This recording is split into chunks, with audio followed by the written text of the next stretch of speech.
ndị ọma ndewonu daalụ dịka isonyere anyị na BBC Igbo Service. Ebe anyị nọ bụ na ọdọ ahịa Ladipo, ebe a na-ere ngwa moto na ahụ moto. Ime eji mara ndị Igbo wee ịzụ ahịa. Ile anya ọtụtụ ndị ya metụtara bụ ndị Igbo. Ọkụ bidoro gbawa ebe anụnwa n'ụtụtụ taa. So dịka anyị nọkwara ndị na-azụ ahịa ebe a ga-akọwara anyị otu ya bụ ọkụ si bido, ihe o mefuru ha na ihe a na-atụkwa anya. Onye anyị nọ n'ụwa bụ nna anyị kwere ike ịkọwara Igbo onye Igbo biko. Aha m bụ Anthony Ajirichukwu, ọmụ chairman Northern Traders Association. Apụtara m n'ụtụtụ ebe after 6 this morning. So na-eme one or two things na my house before I go service na church. So one of my task force member, that is task force chairman, bombs na plaza na agba ọkụ n'ime Ladipo, Munchi, Lagos. So ka m rutere there, the ọkụ adịgo too much. Ndị mmadụ onye ọbụla na-eti. So oge m bata n'ime the plaza, the ọkụ dị too much, o buru ibu. Onwe onye baburu na chọp ya ga-weta anything. Ịnepụ anya ị ga-ahụ na everywhere gbalịrị agbalị, even aja nke unu enu dara ada, ọ dasịrị adasị, dịka na ọkụ abụ obere ọkụ mebisicha ngwa ahịa ndị mmadụ. Even mụnwa wụ chairman, ebe a ka chọp m dịka enwe 2 shops mana ọkụ gbara everything. Mamụ ebe ndị be anyị ga-ebido, ụfọdụ ji ụmụ na-atọ, ụfọdụ ji ụmụ ịnọ, ụfọdụ ji ụmụ na-abụ, ụfọdụ ka ji ofu. Ama m otu a ga-esi wee bido again, wee bido na-enye ụmụazị nri ma na-akwụgasị ụgwọ school fees. So ya bụ ihe gbamgharị agbamọkụ ahụ, ama m ebe o si bịa. Ndị mmetiri oge m bịa, sekuriti ndị mmetiri oge m bịa si na ha amaghị otu dị ọkụ si wee bido, ana ha amaghị ebe o si wee bido. So ọ gbara onye ọbụla ngharị, ịnegharịzi anya hụ na ngwa ha ndị mmadụ gwụrụ agwụ. Enwe onye ji ihe wepụọ n'ime plaza. So a na-ayọ ndị Igbo, ndị gọvanọs, ndị sineti, ndị House of Assembly ka ha nwee ike gbatara ya ọsọ enyemaka. Ndị Igbo na-ata afụ n'obodo a. Ị na-anya ụfọdụ ebe dị iche iche ndị Igbo na-azụ ahịa na-agbakarị ọkụ, mana nke ahụ nke bekwara metụta ya n'ụbọchị nke tata. So a na-ayọ ndị Igbo, ọnụ na-ekwuru Igbo, na ndị na-achị n'ala Igbo, ndị gọvanọs ka ha nwee ike gbatara ya ọsọ enyemaka. Ekwu ego ọkụ gbara hie, individual ga-akwụ ya. So gọọmenti ihe ga-enyere ya nwee ike ịbịa nyere anyị aka ka people wee nwee ike survive ọ. Because onweghị ebe adọbara ego ha ga-eweta ego wee start again. So onye ka ndị west ka ngwakọdị ihe mere metụtara ụmụnne anyị. Onwe otu a ga-esi gbatara ya ọsọ enyemaka, ha gbatara ya ọsọ enyemaka ka ụmụnne anyị nwee ike bidokwa ụwa n'isi, maka ibido ụwa n'isi ka ọ wụ. Ọnwa ndị enweghị ego na bank, nwe ndị enweghị ngwa ahịa ebe ọzọ. So dịka ndị dị otu ahụ, kedu otu ha ga-esi wee bido? Mana ọ bụ na ndị Igbo nyere anyị aka, kpatara ya ọsọ enyemaka, a ga-afụkwa otu a ga-esi wee bido. Daalụ. Ndewo biko onye isi, kedu ihe a na-erekarị ebe a? Kedu ihe eji ebe a mara? Ihe a na-erekarị, ihe eji mara ebe a hụ ọkụ moto. Ọkụ moto, few onye na-ere other things, but ihe eji mara ebe a ọkụ moto, bọmba, radiator, ofu onye wee na-ere engine, onye nke ọzọ na-ere underneath. Mana ihe mbiji wee mara plaza ahụ ọkụ moto na bọmba na front grill na radiator. Onye n'ezie anyị ga-ahụ na ihe ndị ahụ gwụrụ agwụ. Ọ bụrụ ya na-egosi mmadụ, ị ga-esi n'igwe onyonyo ma na everything gwụrụ agwụ, ihe niile dị na ya gwụrụ agwụ. Ụfọdụ na ya ebe onweghị gwara onye ga-asị dị ya ndo dịka na o metụrụ onye ọbụla. So onweghị mebi ihe na-abụ ọkụ a na-ere ebe a, ihe nwere ike ịmụ ihe ọkụ.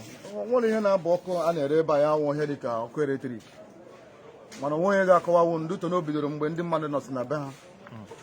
Ụfọdụ jego chọọchị, ụfọdụ na-akwado agwado ntụ ma na-akwado mgbe akpọ m na ụdị ihe a na-eme, ụdịka ihe dị otu a na-eme. So onwe onye ga-akọwawu ihe tinyere dị ọkụ, kama na otu anyị si bịa nke anyị fụrụ ka anyị na-akọwara gị ugbu a. Ndewo biko, nke ịgwa ndị Igbo onye wụ ọzọ aha gị ọzọ biko. Aha m wụ Anthony Ajirichukwu. nke eji America wee mara ọmụọ chairman Lowland Traders Association na Ladipo Munchi daalụ Lagos. ndewo ụmụ Igbo unu arụla anya dịka nsikwo na mbụ ebe anyị nọ bụ Ladipo ebe a na-ere ahụ moto ọkacha ebe a na-ere ọkụ moto na ihe ndị ọzọ. Ọkụ bido gbawa n'ụtụtụ taa, ọ nweghị ma etu ya bụ ọkụ si bido, ọ nweghị ma isi, ọ nweghị ma ọ dị ya, mana ile anyị ga-ahụ na ọtụtụ ụlọ ahịa ndị mmadụ gbara ọkụ. Anyị ga-agarute nso ka ịhụ na eche m na ọ nwee ihe ha wepụtara n'ime ọdọ ahịa ha. Ilekwa n'ala ị ga-ahụ ngwa ndị mmadụ, ilekwa ya ahụ na anwụrụ ọkụ ka na-apụta.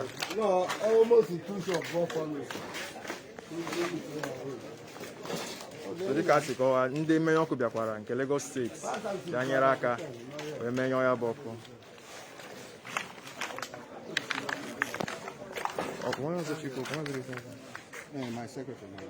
Okay. Nna anyị ukwu ndewo. Ka onye nkwu ịgwa ndị Igbo onye bụ. Afọ mbụ Christian Chukwu Mokete. Daalụ. Ị na-eme gị n'ebe a biko?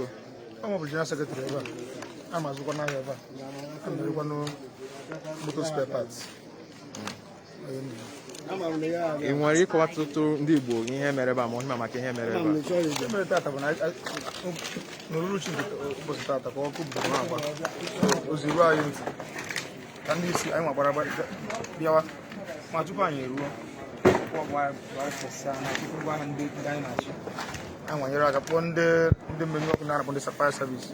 Ha bịakwara ọkwa ike ha nyekwara aka binyekwa dị ọkụ, ha zakwara ahụ mana ha mee ihe niile ọ gaa n'anya, mana ngwaahịa gbapụsịrị agbapụsị.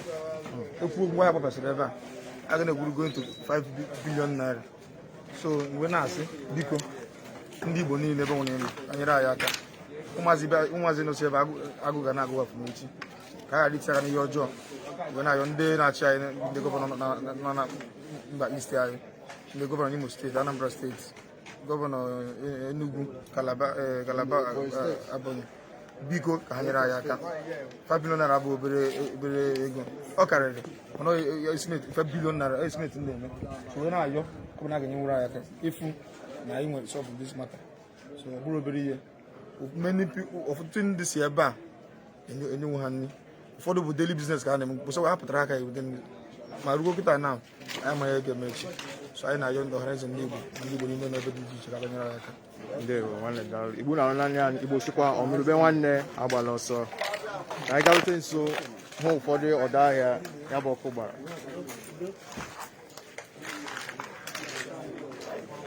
M na-ahụla anya ya, eche m na ọ nwere ihe ọnya anụnwa zọpụtara na ụlọ ya, ihe niile gbara gbatọọ.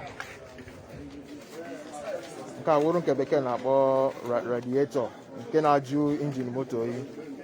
Ọ gbakwara ọkụ. Nke a bụ ọdọ ahịa ebe a na-ere ya, ọ gbakwara gbasọ. I didn't know. They called me around that our man is running. So I went there.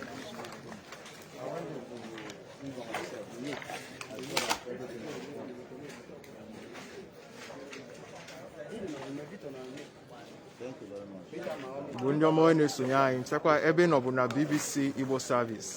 Ebe a na ugbu a bụ ahịa Ladipo Mushe nke dị na Lagos.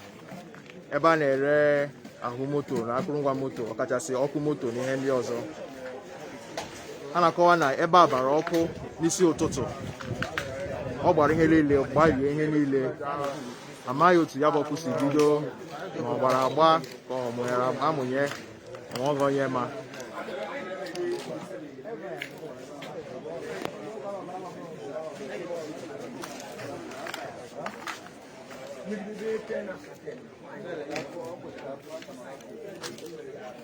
Ka ọkwa ọdọ ahịa mmadụ, ị ga-ahụ na ọ gbara gbarie agbari. Kwa ngwa ahịa ọkụ gbara.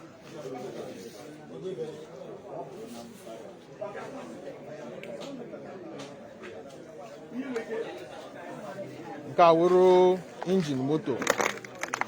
Ị mara ego ole ọ na-ada n'ahịa, ọ gbakwara ọkụ gbatọ agbatọ.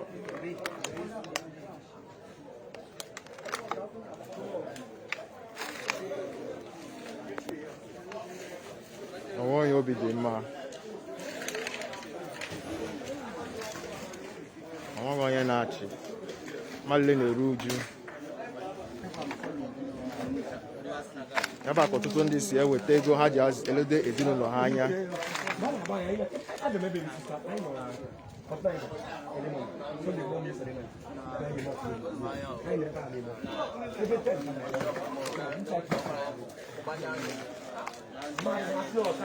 ma ga-ekwu n'okwu ụmụ Igbo ndewonu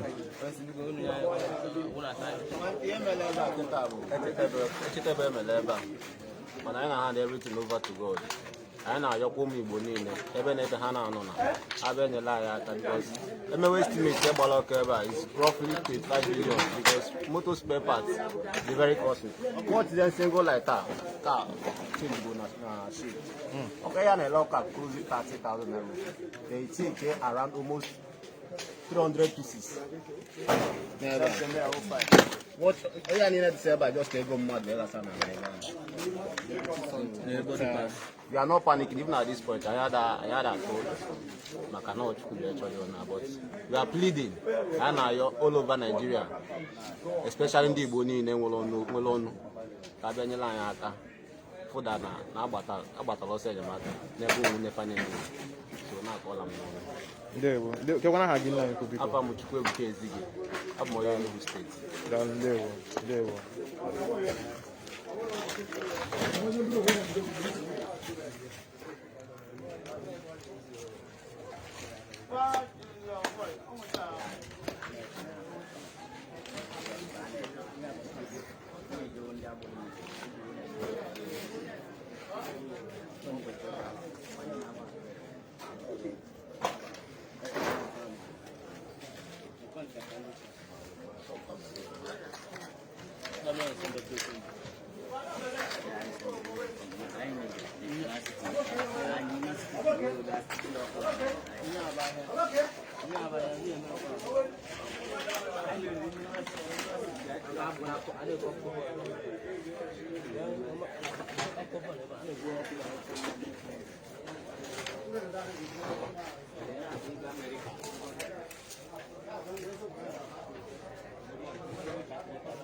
Try.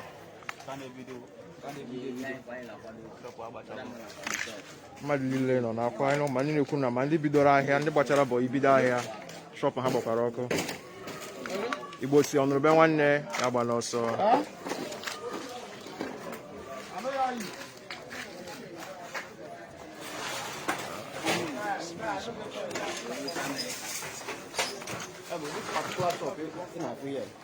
This shop here is one of the shops open if for motor spare part in Nigeria. You can't get it anywhere.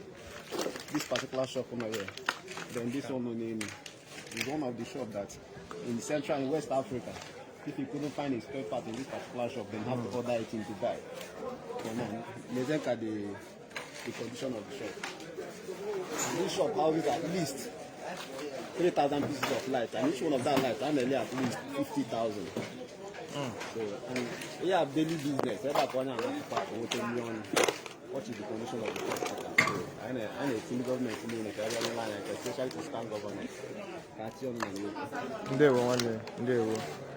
Igbo na nlani anyị ebe nọ bụ na BBC Igbo Service anyị na-ewetara gị otu ọkụ si gbaa ọdọ ahịa ndị mmadụ na Ladipo Mushin nke dị na Lagos steeti ka si kwuo na mgbe anya gbasara ahịa ọ ndị Igbo ka eji ya mara ndị ihe ha kacha metụ bụkwa ndị Igbo daalụ ndewo